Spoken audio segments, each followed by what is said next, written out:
شكرا.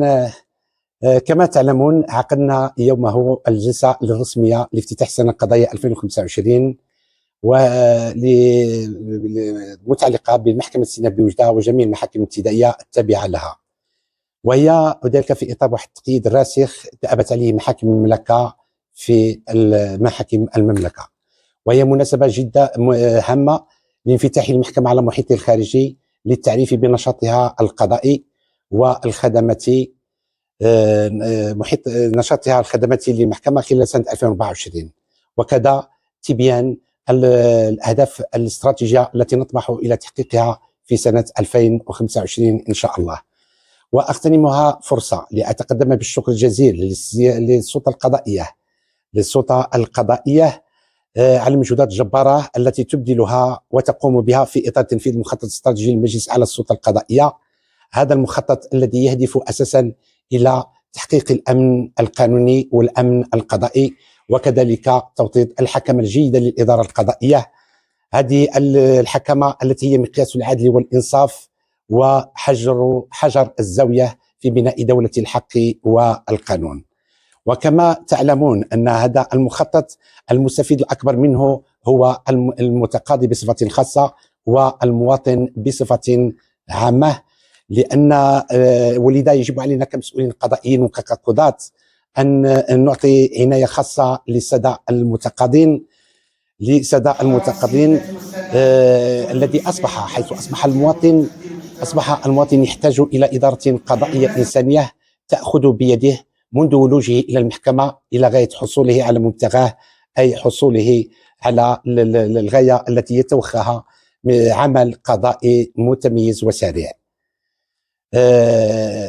وفي الأخير نرجو من الله عز وجل أن نكون عند حسن ظن قاضينا الأول الملك محمد السادس نصره الله وأيده، وأبقاه ذخرا ونفعا لأسرته الكبيرة الأسرة القضائية. بلغة الأرقام نلاحظ بأن المحكمة الاستئناف بوجدة وكذا الدائرة الاستئنافية بوجدة عرفت واحد التطور ملموس في نشاطها القضائي هذه السنة، سواء بالنسبة لمحكمة الاستئناف أو الدائرة الاستئنافية.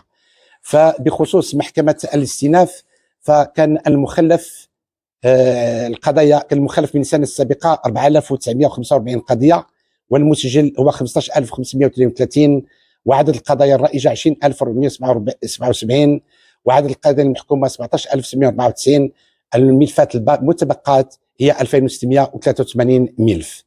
والنسبة المئوية بذلك تكون النسبة المئوية نسبة المحكوم من المسجل هي 114.56%، ونسبة المحكوم من الرائج 86.90%، وهي نتيجة غير مسبوقة في تاريخ القضاء محكمة الاستئناف بوجدة.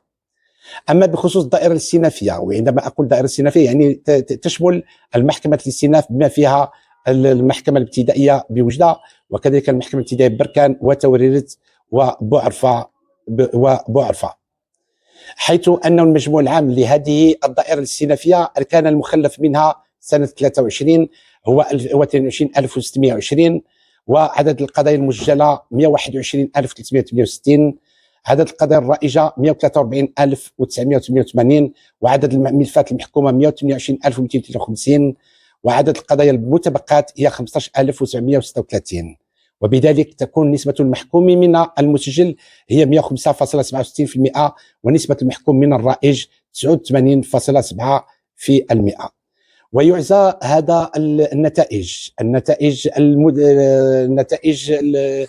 المتميزة إلى المجهودات الجبارة التي يبذلها السادة المستشارون والسادة والقضاة وكذا السادة المسؤولين القضائيين على صعيد الدائرة الاستئنافية، فلهم منا أسماء آيات التقدير والاحترام.